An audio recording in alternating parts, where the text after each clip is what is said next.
കാറ്റത്തെ കിളിക്കൂടിന്റെ വരാനിരിക്കുന്ന എപ്പിസോഡിന്റെ പ്രമോ വിശേഷങ്ങളിലേക്ക് എല്ലാവർക്കും സ്വാഗതം. തന്റെ അനിയത്തി ചാന്ദിനിയെ അവിനാശ് സുഭാഷിനു വേണ്ടി പ്രപ്പോസ് ചെയ്യുന്നതാണ് ഈ എപ്പിസോഡിലെ വിശേഷങ്ങൾ. ഒരു തവണ മാരേജ് കഴിഞ്ഞ് ഡൈവോഴ്സിന് അപ്ലൈ ചെയ്ത പെൺകുട്ടിയുമായി സുഭാഷിന്റെ കല്യാണം നടത്താൻ തീരുമാനിക്കുന്നുണ്ട്. സെക്കൻഡ് മാരേജ് ആണെന്ന് അറിഞ്ഞിട്ടും തന്റെ അനിയന്മാരുടെ ഭാവിക്ക് വേണ്ടി സുഭാഷും ആ കല്യാണത്തിന് സമ്മതമൊളുകയാ. അങ്ങനെ വല്യച്ഛനെയും അമ്മായിയെയും സുനന്ദയെയും എല്ലാം കൂട്ടി അവർ ആഘോഷപൂർവ്വം സുഭാഷിന്റെ എൻഗേജ്മെന്റിനായി പോകുന്നുണ്ടെങ്കിലും അവിടെ എത്തിയപ്പോഴാണ് ഈ കല്യാണം നടക്കില്ലെന്നും അത് ബ്രോക്കറോട് പറയാനായി പറഞ്ഞിട്ടുണ്ടെന്നും പെൺകുട്ടിയുടെ അച്ഛൻ പറയുന്നത്. അവരെ കുറ്റപ്പെടുത്തി ഭാസ്കരനും അതിന്റെ കാരണം ചോദിക്കെ ഡിവോഴ്സ് ഇതുവരെ കിട്ടിയില്ലായിരുന്നുവെന്നും ആദ്യ ഭർത്താവും കുടുംബവും നടത്തിയ അനുരഞ്ജന ചർച്ചകൾക്കൊടുവിൽ അയാളോടൊപ്പം ജീവിക്കാനാണ് അവളുടെ തീരുമാനമെന്നും ഈ കല്യാണം നടക്കില്ലെന്ന് പറയാൻ താൻ ബ്രോക്കറെ വിളിച്ച് പറഞ്ഞിരുന്നെന്നും ആ പെൺകുട്ടിയുടെ അച്ഛൻ പറയുന്നുണ്ട്. ഇത്രയും പ്രധാനപ്പെട്ടൊരു കാര്യം ബ്രോക്കറെ വിളിച്ചു പറയുകയല്ല വേണ്ടതെന്നും നേരിട്ട് വിളിച്ച് അറിയിക്കണമെന്നും വിളിച്ചു വരുത്തി അപമാനിച്ചത് ശരിയായില്ലെന്നുമൊക്കെ പറഞ്ഞ് അവരെ കണക്കിന് ചീത്ത വിളിച്ച് ഭാസ്കരൻ എല്ലാവരെയും കൂട്ടി ആ വീടിന്റെ പടി ഇറങ്ങുകയാ. പിന്നീടൊരു ട്രാവലറിൽ എല്ലാവരും ഒന്നിച്ച് വീട്ടിലേക്കുള്ള തിരിച്ചുള്ള യാത്രയിൽ ഗംഗാധരനും ലളിതയുമെല്ലാം സുഭാഷിനെയും കുടുംബത്തെയും പരിഹസിക്കുന്നുണ്ട്. അവരുടെ പരിഹാസം സഹിക്കാനാവാതെ ഭാസ്കരനും കണക്കിന് കൊടുക്കുന്നുണ്ട്. അതിഷ്ടമാകാതെ വിളിച്ചു വരുത്തി അപമാനിക്കുന്നുവെന്ന് പറഞ്ഞ് വഴിയിൽ വണ്ടി നിർത്തിച്ച് ഗംഗാധരനും ലളിതയും സുനന്ദയെയും വിളിച്ച് ആ വണ്ടിയിൽ നിന്ന് ഇറങ്ങുകയാ.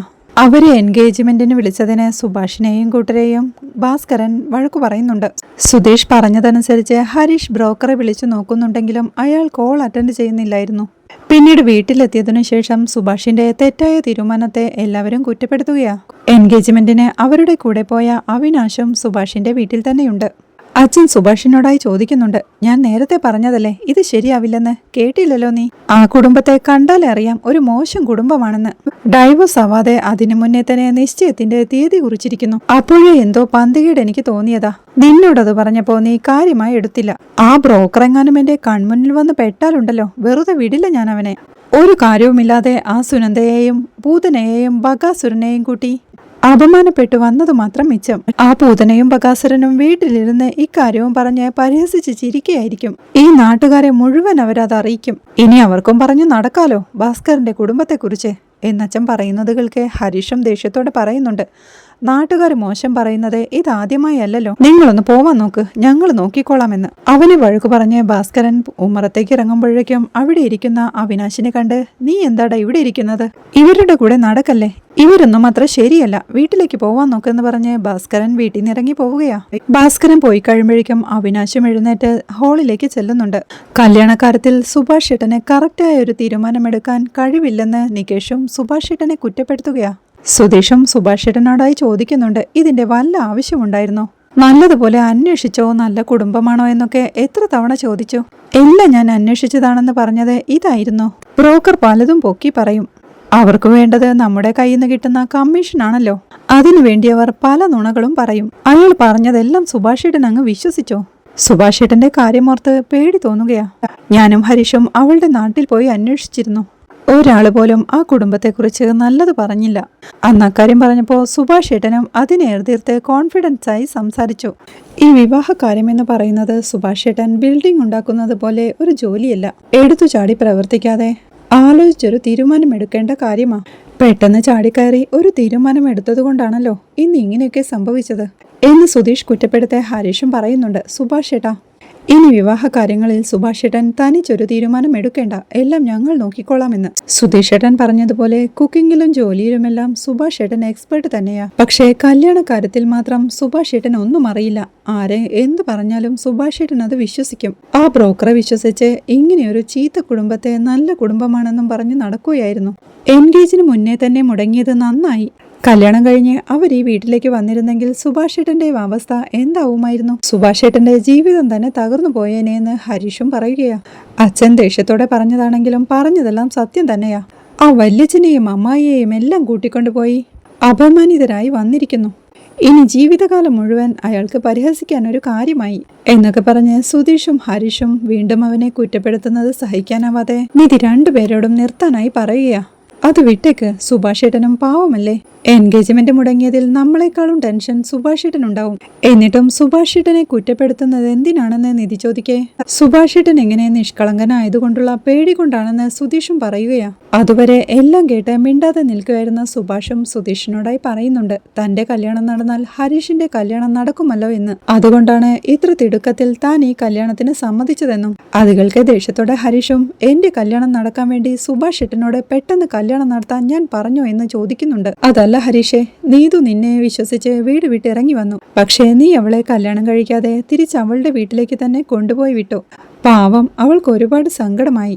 തന്റെ ചേട്ടൻ കല്യാണം കഴിക്കാതെ നീ അവളെ കല്യാണം കഴിക്കില്ലെന്ന് വരെ അവളോട് പറഞ്ഞു. ഞാനാണ് നിങ്ങളുടെ കല്യാണത്തിന് തടസ്സമെന്നറിഞ്ഞതോടെ എനിക്കും ആകെ വിഷമമായി. എന്റെ കല്യാണം കഴിഞ്ഞ നീയും നീതുവും കല്യാണം കഴിച്ച് സന്തോഷമായി ജീവിക്കുമല്ലോ എന്നോർത്തു. അതുകൊണ്ടാണ് എങ്ങനെയായാലും വേണ്ടില്ല, ഏത് പെൺകുട്ടിയായാലും വേണ്ടില്ല എന്ന് വിചാരിച്ച് പെട്ടെന്ന് കല്യാണത്തിന് സമ്മതിച്ചത് എന്ന് സുഭാഷ് ഏട്ടൻ പറയുന്നത് കേൾക്കെ സംശയത്തോടെ ഹരീഷും ചോദിക്കുന്നുണ്ട്. പെട്ടെന്ന് കല്യാണം നടത്താൻ നീതു സുഭാഷ് ഏട്ടനോട് പറഞ്ഞോ എന്ന്.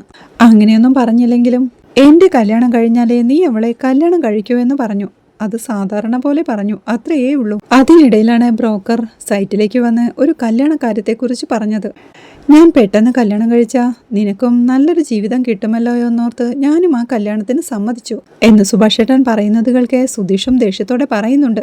സുഭാഷ് ഏട്ടൻ ഒരു വലിയ ത്യാഗി. അനിയന്റെ കല്യാണം നടക്കാൻ വേണ്ടി ഒരു മഹാത്യാഗം ചെയ്യാൻ പോയിരിക്കുന്നു. ഇവന്റെ കല്യാണം നടക്കാൻ വേണ്ടി സുഭാഷ് ഏട്ടൻ ചെന്ന് കുഴിയിൽ ചാടണോ? ഒരു കാര്യം പറഞ്ഞേക്കാം, ദയവ് ചെയ്തിനി കല്യാണ കാര്യത്തിൽ ഒറ്റയ്ക്കൊരു തീരുമാനം എടുക്കരുത്. എല്ലാം ഞങ്ങൾ നോക്കിക്കോളാം എന്ന് സുധീഷ് ഓർമ്മിപ്പിക്കേ ഹരീഷും ദേഷ്യത്തോടെയും ടെൻഷനോടെയും പിന്നമ്പുറത്തേക്ക് പോകുന്നുണ്ട്.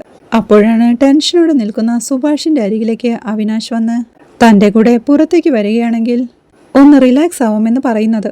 അതിനെ സപ്പോർട്ട് ചെയ്ത നിധിയും ഒന്ന് റിലാക്സ് ആവാൻ പുറത്തു പോകുന്നത് നല്ലതാണെന്ന് സുഭാഷ് ഏട്ടനോട് പറയുകയാ. അവിനാശ് വീണ്ടും വിളിക്കെ സുഭാഷ് അത് സമ്മതിച്ച് അവന്റെ കൂടെ പോവാൻ തുടങ്ങുകയാ. അപ്പോഴാണ് സുധീഷ് അവിനാശിനോടായി പറയുന്നത്, ഒരു ചായയെല്ലാം കുടിച്ച് സുഭാഷ് ഏട്ടനെ ഇവിടെ തന്നെ കൊണ്ടുവന്നാക്കണം, തനിച്ച് വിടരുതെന്ന്. അത് സമ്മതിച്ച് സുഭാഷിനെയും കൂട്ടിക്കൊണ്ട് അവിടെ നിന്ന് ഇറങ്ങുകയാ അവിനാശ്. പിന്നീട് രാത്രിയാവുമ്പോൾ ദേഷ്യം സഹിക്കാനാവാതെ ഹരീഷും നീതുവിനെ കാണാനായി അവളുടെ വീട്ടിലേക്ക് എത്തുകയാ. വീടിന് പുറത്ത് വണ്ടി നിർത്തുന്ന ഹരീഷ് മൊബൈലിൽ അവളെ വിളിച്ച് പുറത്തോട്ട് ഇറങ്ങി വരാനായി പറയുന്നുണ്ട്. രാത്രി സമയം നീതു വീട്ടിൽ നിന്ന് ഇറങ്ങി പോകുന്നത് കണ്ട് അമ്മയും അഖിലും അവളെ ചോദ്യം ചെയ്യുന്നുണ്ടെങ്കിലും താൻ ഇപ്പൊ വരുമെന്ന് പറഞ്ഞ് നീതു പുറത്തോട്ട് ഇറങ്ങി പോവുകയാ. അവൾ പുറത്തോട്ട് ഇറങ്ങി ചെല്ലുമ്പോഴേക്കും സുഭാഷ് ഏട്ടനോട് നീ എന്താ പറഞ്ഞതെന്ന് ഹരീഷ് ചോദിക്കുന്നുണ്ട്. ഹരീഷ് നല്ല ദേഷ്യത്തിലാണല്ലോ എന്ന് നീതു ചോദിക്കേ ചോദിച്ചതിന് മറുപടി പറ, സുഭാഷ് ഏട്ടനെ നീ എപ്പോ കണ്ട് സംസാരിച്ചു എന്ന് ഹരീഷ് ചോദിക്കുന്നുണ്ട്. ഇന്ന് എൻഗേജ്മെന്റിന് വന്നപ്പോ കണ്ട് സംസാരിച്ചുവെന്ന് നീതു പറയേ ഇന്നത്തെ കാര്യമല്ല ചോദിച്ചത്, ഇതിനു മുമ്പേ നീ സുഭാഷ് ഏട്ടനെ കണ്ട് സംസാരിച്ചിരുന്നോ എന്ന് ഹരീഷ് ചോദിക്കുക. തനിക്കൊന്നും അറിയില്ലെന്ന് നീതു പറയേ സുഭാഷ് ഏട്ടനെ കണ്ട് നീ സുഭാഷ് ഏട്ടൻ കല്യാണം കഴിച്ചാലേ നമ്മുടെ കല്യാണം നടക്കുമെന്നും അതുകൊണ്ട് സുഭാഷ് ഏട്ടൻ പെട്ടെന്ന് കല്യാണം കഴിക്കണമെന്നും പറഞ്ഞോ എന്ന് ഹരീഷ് ചോദിക്കേ നീതു ഒന്നും പറയാതെ പരുങ്ങലോടെ നിൽപ്പാ. പറഞ്ഞു ഇല്ലയോ, വാ തുറന്നു പറ എന്ന് ഹരീഷ് ചോദിക്കേ. പറഞ്ഞു ഹരീഷേ എന്ന് നീതു പറയേ. എന്തിനാ അങ്ങനെ പറഞ്ഞതെന്ന് ഹരീഷ് ചോദിക്കുന്നുണ്ട്. സുഭാഷ് ഏട്ടന്റെ കല്യാണം നടന്നാലേ നമ്മുടെ കല്യാണം നടക്കൂ എന്ന് നീ പറഞ്ഞതല്ലേ, അത് തന്നെയായിരുന്നു എന്റെ മനസ്സിൽ. അതിനിടയിലാണ് റോഡിൽ വെച്ച് ഞാൻ സുഭാഷ് ഏട്ടനെ കണ്ടത്. അപ്പോൾ ഞാൻ സുഭാഷ് ഏട്ടന്റെ അടുത്ത് പോയി ഇങ്ങനെ ചുമ്മാ നടക്കാതെ പെട്ടെന്നൊരു കല്യാണം കഴിക്കേ, അതാ സുഭാഷ് ഏട്ടനും നല്ലത് ഞങ്ങൾക്കും നല്ലത് എന്ന് പറഞ്ഞു. അതിനിപ്പോ എന്തായെന്ന് നീതുവും ചോദിക്കുക. അത് കേൾക്കെ ഹരീഷും ദേഷ്യത്തോടെ നിനക്ക് പെട്ടെന്ന് കല്യാണം കഴിക്കണമെങ്കിൽ വേറെ ആരെങ്കിലും കല്യാണം കഴിക്കേ, അതിനുവേണ്ടി എന്റെ സുഭാഷ് ഏട്ടന്റെ ജീവിതം തകർക്കണോ എന്നവൻ ചോദിക്കുന്നത് കേൾക്കെ ഞാൻ സുഭാഷ് ഏട്ടന്റെ ജീവിതം നശിപ്പിച്ചെന്നോ? മനസ്സിലായില്ല. കല്യാണം കഴിക്കാൻ പറഞ്ഞത് തെറ്റാണോ എന്ന് അവൾ ചോദിക്കുകയാ. നീ അങ്ങനെ പറഞ്ഞതുകൊണ്ടാ സുഭാഷ് ഏട്ടൻ മോശപ്പെട്ട ഒരു കുടുംബത്തിൽ നിന്ന് കല്യാണം കഴിക്കാൻ തീരുമാനിച്ചത്. ഇന്ന് ആ വീട്ടിൽ എന്തൊക്കെയാ നടന്നതെന്ന് നീയും കണ്ടതല്ലേ. പാവം സുഭാഷ് ഏട്ടൻ നമ്മുടെ ജീവിതത്തിന് വേണ്ടി ബ്രോക്കറോട് വരാൻ പറഞ്ഞ് ഏതു പെണ്ണാണെങ്കിലും വേണ്ടില്ല, കല്യാണം നടന്നാൽ മതിയെന്ന് പറഞ്ഞു. അയാൾ ആ മോശപ്പെട്ട കുടുംബത്തിൽ നിന്ന് ഒരാലോചനയും കൊണ്ടുവന്നു. നീ സുഭാഷ് ഏട്ടനെ കണ്ട് അങ്ങനെ സംസാരിച്ചത് കൊണ്ടാ സുഭാഷ് ഏട്ടൻ അങ്ങനെ തെറ്റായൊരു തീരുമാനം എടുത്തത്. എന്റെ ചേട്ടനോട് പെട്ടെന്ന് കല്യാണം കഴിക്കാൻ പറയാൻ നീ ആരാ എന്നവൻ ഒച്ചവെക്കെ നീതുവിന്റെ അമ്മയും അഖിലുമെല്ലാം അവര് ശ്രദ്ധിക്കുന്നുണ്ട്. ദേഷ്യപ്പെടല് ഹരീഷ് എന്ന് നീതു ടെൻഷനോടെ പറയുന്നുണ്ടെങ്കിലും നീ ചെയ്ത കാര്യം ഓർക്കുമ്പോ എനിക്ക് ദേഷ്യമങ്ങ് ഇരച്ചു കയറി വരികയാ. നീ ഒരു സെൽഫിഷാണ്, നിനക്ക് നിന്നെ പറ്റി മാത്രമേ വിചാരമുള്ളൂ എന്ന് ഹരീഷ് കുറ്റപ്പെടുത്തേ. ഹരീഷേ, നീ എന്റെ അവസ്ഥയെ മനസ്സിലാക്കണമെന്ന് നീതുവും. വീട്ടിലെ അവസ്ഥ മോശമാണെങ്കിൽ ഹോസ്റ്റലിലാക്കി തരാമെന്ന് ഞാൻ പറഞ്ഞതല്ലേ. സുഭാഷ് ഏട്ടൻ അറിയാതെ ഞാൻ എൻ്റെ ഒരു കാര്യം നിന്നോട് പറഞ്ഞപ്പോൾ നീ അത് സുഭാഷ് ഏട്ടനോട് പോയി പറഞ്ഞിരിക്കുന്നു. നിന്നിൽ നിന്നും അതറിഞ്ഞ വിഷമത്തോടെ സുഭാഷ് ഏട്ടൻ പെട്ടെന്ന് കല്യാണം നടത്താൻ വേണ്ടി മോശമായൊരു തീരുമാനമെടുത്തു. ഒരു നല്ല പെണ്ണിനെ കണ്ടുപിടിച്ച് സുഭാഷ് ഏട്ടനെ കൊണ്ട് കല്യാണം കഴിപ്പിച്ചാലേ ഞാനും ഒരു ജീവിതത്തെക്കുറിച്ച് ആലോചിക്കൂ. നമ്മുടെ കല്യാണം നടക്കാൻ വേണ്ടി ഒരു മോശപ്പെട്ട ജീവിതത്തിലേക്ക് സുഭാഷ് ഏട്ടനെ തള്ളിയിടാൻ വയ്യ. മനസ്സിലാക്കാൻ കഴിയുമെങ്കിലൊന്നും മനസ്സിലാക്കുക. അല്ലെങ്കിൽ നീ നിന്റെ പണി നോക്കെന്ന് പറഞ്ഞ് ഹരീഷ് തന്റെ വണ്ടിയും എടുത്ത് അവിടുന്ന് പോവുകയാ. അവിടെ സുഭാഷിനെയും കൂട്ടി അവിനാശ് തന്റെ വീട്ടിലേക്ക് എത്തിയിരുന്നു. അവരെ കണ്ട് ചാന്ദിനി സന്തോഷത്തോടെ സ്വീകരിക്കുമ്പോഴേക്കും അവളെ മാറ്റി നിർത്തി. സുഭാഷിന്റെ എൻഗേജ്മെന്റ് മുടങ്ങിയതെന്നും അതിൽ ആശ്വസിപ്പിക്കാനാണ് സുഭാഷിനെയും കൂട്ടി താൻ ഇങ്ങോട്ട് വന്നതെന്നും പോയൊരു ചായ എടുത്തുകൊണ്ട് വായെന്നും പറഞ്ഞ് അവിനാശ് അവളെ പറഞ്ഞയക്കുകയാ. ടെൻഷനോടെ നിൽക്കായിരുന്ന സുഭാഷിനെയും എല്ലാം ശരിയാവുമെന്ന് പറഞ്ഞ് അവിനാശ് കൂട്ടിക്കൊണ്ടുവന്നിരുത്തുകയാ. ടെൻഷനോടെ ഇരിക്കണ സുഭാഷിനെ നോക്കി സുഭാഷ് ഏട്ടാ എന്ന് അവിനാശ് വിളിക്കേ. ഹരീഷിന്റെ ജീവിതം നന്നാവണമെന്നേ ഞാൻ ആഗ്രഹിച്ചുള്ളൂ. ഇങ്ങനെയൊന്നും നടക്കുമെന്ന് ഞാൻ വിചാരിച്ചതേയില്ല എന്ന് ടെൻഷനോടെ സുഭാഷും പറയുന്നുണ്ട്. അപ്പോഴേക്കും ചാന്ദിനി അവന് ചായയുമായി വരികയാ. ചായ കൊടുത്ത അവളും ടെൻഷനോടെ ഇരിക്കുന്ന സുഭാഷിനെയും ശ്രദ്ധിച്ച് മാറി നിൽപ്പാ. ചായ കുടിക്ക് സുഭാഷ് ഏട്ടാ എന്ന് അവിനാശ് പറയേ. നടന്നതിൽ എനിക്ക് വലിയ വിഷമമൊന്നുമില്ല അവിനാശേ. പക്ഷേ വീട്ടിലുള്ളവർക്കെല്ലാം വളരെ വിഷമമായി.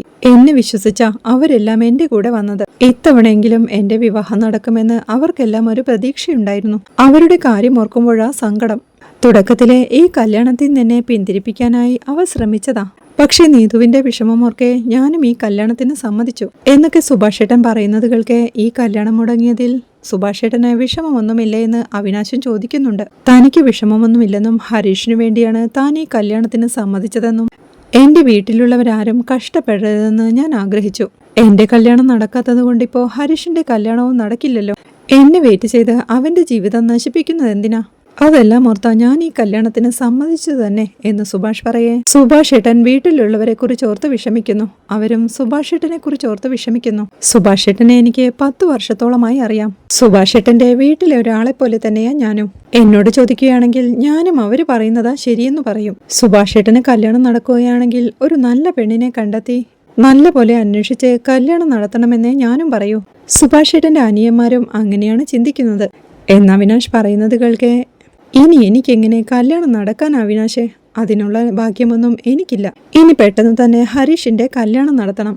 അവൻ ചിലപ്പോൾ സമ്മതിക്കില്ല. പക്ഷേ ഞാൻ അവനെ പറഞ്ഞ് എങ്ങനെയെങ്കിലും സമ്മതിപ്പിക്കും. എന്റെ കല്യാണം നടക്കാതിരിക്കുന്നത് കൊണ്ട് എനിക്കൊരു വിഷമവുമില്ല. നാട്ടിൽ ഇതുപോലെ എത്ര പേർ കല്യാണം കഴിക്കാതിരിക്കുന്നു? അവരൊക്കെ തനിച്ച് നല്ലതുപോലെ ജീവിക്കുന്നില്ലേ? ഞാനും ഇനി അങ്ങനെ അങ്ങ് ജീവിച്ചു പോവും. അതോർത്ത് എനിക്കൊരു വിഷമവുമില്ല എന്ന് സുഭാഷ് പറയുന്നത് കേൾക്കെ ടെൻഷനോടെ എന്താ സുഭാഷ് ഏട്ടാ ഇങ്ങനെയെല്ലാം പറയുന്നത് എന്ന് അവിനാശും ചോദിക്കുന്നുണ്ട്. നീ എല്ലാം കാണുന്നതല്ലേ അവിനാശേ? ഇതിൽ കൂടുതൽ ഞാനിനി എന്തു പറയാനാ എന്ന് സുഭാഷ് ടെൻഷനോടെ പറയുമ്പോഴാണ് അവരുടെ സംസാരവും ശ്രദ്ധിച്ച് അപ്പുറത്ത് മാറി നിൽക്കുന്ന ചാന്ദിനിയെ അവിനാശ് ശ്രദ്ധിക്കുന്നത്. ഒരു നിമിഷം അവളെയൊന്നു നോക്കി എന്തോ മനസ്സിൽ ചിന്തിച്ച് അവിനാശും സുഭാഷിനോടായി ചോദിക്കുന്നുണ്ട്. സുഭാഷ് ഏട്ടാ, ഞാൻ ചോദിക്കുന്നത് ശരിയാണോന്നറിയില്ല, എന്നാലും ഞാൻ ചോദിക്കുകയാ. എന്റെ അനിയത്തിയെ കല്യാണം കഴിച്ചൂടെ സുഭാഷ് ഏട്ടാ എന്നവൻ ചോദിക്കുന്നതിൽക്കെ അമ്പരപ്പോടെ അവനെ തന്നെ നോക്കിയിരിപ്പാ സുഭാഷും. സുഭാഷ് ഏട്ടൻ എത്രയോ കാലമായി പെണ്ണു നോക്കുകയാ. എന്റെ അനിയത്തിയെ സുഭാഷ് ഏട്ടന് നന്നായി അറിയാമല്ലോ. അവളെ കല്യാണം കഴിച്ചൂടെ എന്ന് അവിനാശ് ചോദിക്കുന്നതുകൾക്ക് ചാന്ദിനിയും സന്തോഷത്തോടെ സുഭാഷ് ഏട്ടനെ തന്നെ നോക്കി നിൽപ്പാ. സുഭാഷ് മറുപടിയൊന്നും പറയാതെ ആലോചനയോടെ ഇരിക്കെ അവളെ ഞാൻ ഇങ്ങോട്ട് കൂട്ടിക്കൊണ്ടുവന്നത് തന്നെ ഒരു നല്ല ജീവിതം കൊടുക്കാൻ വേണ്ടിയാ. നാട്ടിൽ കിടന്ന് കഷ്ടപ്പെടേണ്ടെന്ന് കരുതിയാ കൂട്ടിക്കൊണ്ടുവന്നത്. സുഭാഷ് ഏട്ടനെ പോലെ ഒരു നല്ല ആൾ എന്റെ അനിയത്തിയെ കല്യാണം കഴിച്ചാൽ വളരെ സന്തോഷമായിരിക്കും സുഭാഷ് ഏട്ടാ. എന്റെ അനിയത്തി ചാന്ദിനിയെ കല്യാണം കഴിക്കാമോ എന്നവൻ ചോദിക്കുന്നതുകൾക്ക് സുഭാഷും എന്താ അവിനാശെ ഒന്ന് ചുമ്മാതിരിക്കുന്നീ, എന്തൊക്കെ ഈ പറയുന്നത് എന്ന് സുഭാഷ് ചോദിക്കെ പ്രണയത്തോടെ അവനെ തന്നെ നോക്കി നിൽപ്പാ ചാന്ദിനിയും. എന്താ സുഭാഷ് ഏട്ടാ, ഞങ്ങൾക്കത്ര പണമൊന്നുമില്ല, സ്വന്തമായൊരു വീട് പോലുമില്ല, അതൊക്കെ കൊണ്ടാണോ വേണ്ടെന്ന് പറയുന്നതെന്ന് അവിനാശ് ചോദിക്കുക. ഏയ് അതുകൊണ്ടല്ല, നീ എന്താ ഇപ്പോൾ ഇങ്ങനെയൊക്കെ ചോദിക്കുന്നതെന്ന് സുഭാഷ് ഏട്ടനും ചോദിക്കുന്നുണ്ട്. ഞാൻ ഇതിനു മുമ്പും സുഭാഷ് ഏട്ടനോട് എൻ്റെ അനിയത്തിയെ കല്യാണം കഴിച്ചോ എന്ന് പറഞ്ഞിട്ടില്ലേ? അന്ന് ഞാൻ ചോദിക്കുമ്പോഴൊക്കെ സുഭാഷ് ഏട്ടൻ അത് ചിരിച്ചു തള്ളി. അന്നും ഞാൻ കാര്യമായി ചോദിച്ചു തന്നെയാ, ഇപ്പോഴും ഞാൻ കാര്യമായി ചോദിക്കുകയാ. എൻ്റെ അനിയത്തി ചാന്ദിനിയെ കല്യാണം കഴിച്ചൂടെ എന്നവിനാശ് ചോദിക്കെ ചാന്ദിനിയും പ്രതീക്ഷയോടെ സുഭാഷിനെ തന്നെ നോക്കി നിൽപ്പാ. സുഭാഷ് ഏട്ടാ, ചാന്ദിനി എൻ്റെ അനിയത്തി ആയതുകൊണ്ട് മാത്രം പറയുകയല്ല, അവൾ ഒരു നല്ല കുട്ടിയാ. സുഭാഷ് ഏട്ടൻ അവൾ നല്ലതുപോലെ നോക്കും. സുഭാഷ് ഏട്ടനും അവളെ നല്ലതുപോലെ നോക്കുമെന്ന് എനിക്കറിയാം. നിങ്ങൾ രണ്ടുപേരും കല്യാണം കഴിച്ചാൽ എനിക്കത് വളരെ സന്തോഷമാവും. ഒരു നല്ല ആളുമായി അവളുടെ കല്യാണം നടത്തിയതിന്റെ തൃപ്തി എൻ്റെ മനസ്സിനും ഉണ്ടാവും എന്നവൻ പറയുന്നുണ്ടെങ്കിലും സുഭാഷും ഒന്നും പറയാനാവാതെ ആലോചനയോടെ ഇരിപ്പാ. സുഭാഷ് ഏട്ടൻ ഉടനെ മറുപടി പറയണമെന്നില്ല. ആലോചിച്ചൊരു തീരുമാനം പറഞ്ഞാൽ മതി. മറുപടി ഇനി വേണ്ടെന്നാണെങ്കിലും എനിക്കൊരു പ്രശ്നവുമില്ല എന്ന് അവിനാശ് പറയുന്നുണ്ട്. സുഭാഷും പുറകിൽ നിൽക്കുകയായിരുന്ന ചാന്ദിനിയെ നോക്കുമ്പോഴേക്കും അവൾ പ്രണയത്തോടെ നാണത്തോടെ സുഭാഷിനെ തന്നെ നോക്കി നിൽപ്പാ. വീണ്ടും അവൻ സംശയത്തോടെ ഒരു തവണ കൂടി അവളുടെ മുഖത്തേക്ക് നോക്കുകയാ. അവൾ സന്തോഷത്തോടെ നാണത്തോടെ അകത്തേക്ക് ഓടിപ്പോവുകയാ. സുഭാഷും സംശയത്തോടെ മനസ്സിൽ ചിന്തിക്കുന്നുണ്ട്, ഇത്ര സന്തോഷത്തോടെ അവൾ ഓടിപ്പോയത് എന്തിനാ? ഒരുപക്ഷെ അവൾക്കും എന്നെ ഇഷ്ടമാണോ എന്നോർത്തവൻ വീണ്ടും സംശയത്തോടെ അകത്തേക്ക് നോക്കുകയാ. അവിടെ വാതിലിന്റെ മറവിൽ ചിരിയോടെ അവനെ തന്നെ നോക്കി നിൽപ്പാ ചാന്ദിനിയും. അവൾക്ക് തന്നെ ഇഷ്ടമാണെന്ന് സുഭാഷ് ആ നിമിഷം മനസ്സിലാക്കുകയാ. ആ സത്യം മനസ്സിലാക്കിയ അവൻ വീണ്ടും അവളെ നോക്കി പ്രണയത്തോടെ പുഞ്ചിരിക്കെ അവളും പ്രണയത്തോടെ അവനെ തന്നെ നോക്കി ചിരിക്കുന്നുണ്ട്. അവിടെ ചാന്ദിനിയും സുഭാഷും തമ്മിലുള്ള പ്രണയം തുടങ്ങുകയാ.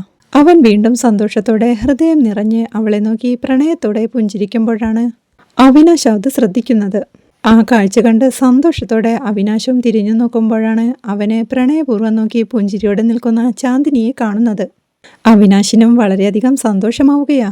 പിന്നീട് തിരിച്ച് വീട്ടിലേക്ക് സൈക്കിളിലുള്ള ആ യാത്രയിൽ സുഭാഷ് ചാന്ദിനിയെ ആദ്യമായി കണ്ട നിമിഷങ്ങളെല്ലാം ഓർത്തെടുക്കുകയാ. അവിനാശ് തന്റെ അനിയത്തിയെ കല്യാണം കഴിക്കാമോ എന്ന് ചോദിച്ചതും പ്രണയത്തോടെ തന്നെ നോക്കി നിന്ന ചാന്ദിനിയുടെ മുഖവുമൊക്കെ അവൻ സന്തോഷത്തോടെ വീട്ടിലേക്ക് പോയിക്കൊണ്ടിരിക്കുക.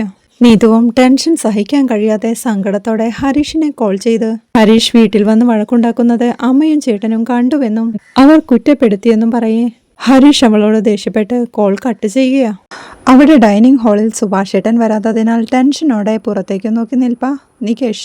അങ്ങോട്ടെത്തുന്ന സുധീഷും അവന്റെ ടെൻഷനോടുള്ള നിൽപ്പ് കണ്ട് നികേഷ് എന്തു പറ്റിയെന്ന് ചോദിക്കേ സുഭാഷേട്ടൻ പോയിട്ട് കുറെ സമയമായല്ലോ, ഇതുവരെയും വന്നില്ലല്ലോ എന്ന് അവൻ ചോദിക്കുന്നുണ്ട്. അങ്ങോട്ടെത്തുന്ന നിധിയും സുഭാഷേട്ടൻ വന്നയുടനെ ഇനിയും കുറ്റപ്പെടുത്തി സംസാരിക്കരുതെന്നും ആ സുഭാഷേട്ടനെ ഇനിയും ടെൻഷൻ ആക്കരുതെന്നും നിധി പറയുകയാ.